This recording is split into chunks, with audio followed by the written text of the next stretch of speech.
গোপন সংবাদের ভিত্তিতে জানা যায়, সুন্দরবনে কুখ্যাত ডাকাত আসাবুর বাহিনীর প্রধান আসাবুর মোবাইল ফোনের মাধ্যমে জেলেদের ভয়ভীতি দেখিয়ে চাঁদা আদায় করে আসছে এবং চাঁদা সংগ্রহের জন্য তার প্রধান সহযোগী রবিউল ইসলামকে অস্ত্রসহ সুন্দরবনে প্রেরণ করেছে। প্রাপ্ত তথ্যের ভিত্তিতে আজ 25 মার্চ 2026 তারিখ বুধবার দুপুর 2টায় কোস্টগার্ড বেস মংলা ও আউটপোস্ট নলিয়ান কর্তৃক সুন্দরবনের শিবসা নদীর কুমারখালী খাল সংলগ্ন এলাকায় একটি বিশেষ অভিযান পরিচালনা করা হয়। অভিযান চলাকালীন উক্ত এলাকা হতে একটি 1 নলা বন্দুক, 4 রাউন্ড তাজা কার্তুজ ও 1 রাউন্ড ফাঁকা কার্তুজ সহ সুন্দরবনে কুখ্যাত ডাকাত আসাবুর বাহিনীর প্রধান সহযোগী রবিউল ইসলামকে আটক করা হয়।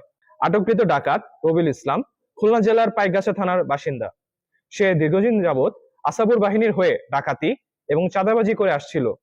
উল্লেখ্য, ডাকাত আসাবুর বাহিনীর প্রধান সহযোগী রবিউল ইসলামকে আটক করার ফলে উক্ত বাহিনীর সার্বিক কার্যক্রম অনেকাংশে নিষ্ক্রিয় হয়ে পড়েছে।